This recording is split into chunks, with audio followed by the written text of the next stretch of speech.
पूरे देश में इंजीनियर अतुल सुभाष की आत्महत्या की गूंज है। उनकी पत्नी निकिता सिंघानिया ने उनके खिलाफ 9 केस दर्ज कराए थे। मामला कोर्ट में चल रहा था। कोर्ट की ओर से तारीख पर तारीख दिए जा रही थी। इन सबसे परेशान होकर अतुल ने अपनी जिंदगी को खत्म करने का फैसला लिया और उन्होंने अपने 24 पेज के सुसाइड नोट में न्याय व्यवस्था की भी आलोचना की। उनका सुसाइड बहस का मुद्दा बना हुआ है और इसी बीच सुप्रीम कोर्ट ने गुजारा भत्ता राशि तय करने के लिए 8 फॉर्मूले तय किए हैं। सुप्रीम कोर्ट के जस्टिस विक्रमनाथ और जस्टिस पीवी वराले की पीठ ने तलाक के एक मामले पर फैसला करते हुए देश भर की सभी अदालतों को फैसले में इन कारकों, इन फैक्टर्स के आधार पर अपने आदेश देने की सलाह दी है। क्या है ये फॉर्मूले?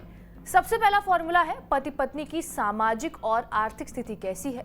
दूसरा फॉर्मूला है कि भविष्य में पत्नी और बच्चों की बुनियादी जरूरतें क्या क्या है।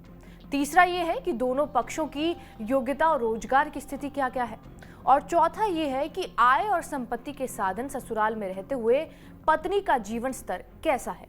क्या उसने परिवार की देखभाल के लिए अपनी नौकरी छोड़ दी है और नौकरी ना करने वाली पत्नी के लिए कानूनी लड़ाई के लिए उचित राशि वो क्या होगी।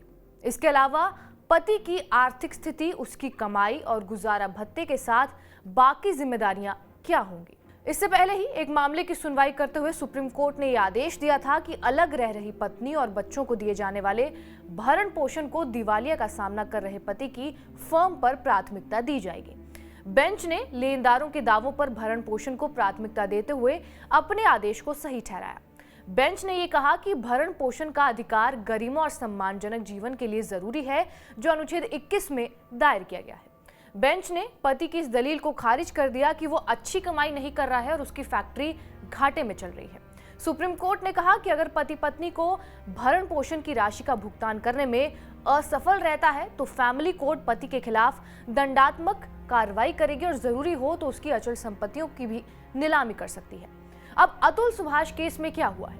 अतुल सुभाष केस की बात करें तो उनकी पत्नी और उसके परिजनों के खिलाफ खुदकुशी के लिए उकसाने का मामला दर्ज किया गया।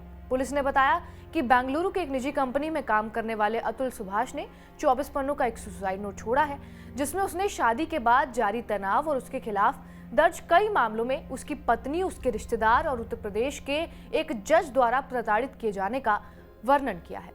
सुभाष ने सुसाइड नोट में ये बताया है कि 2019 में उसने शादी की थी और अगले ही साल उसका एक बेटा हुआ। सुसाइड नोट में सुभाष ने यह आरोप लगाया है कि उसके पत्नी के परिजन उन्हें बार बार रुपयों के लिए परेशान करते थे और लाखों रुपए मांगते थे, और जब उन्होंने रुपए देने से इनकार कर दिया तो उनकी पत्नी कथित तौर पर 2021 में बेटे के साथ घर छोड़कर चली गई। और अब सुप्रीम कोर्ट ने इसी केस को ध्यान में रखते हुए ये फॉर्मूले तैयार किए हैं।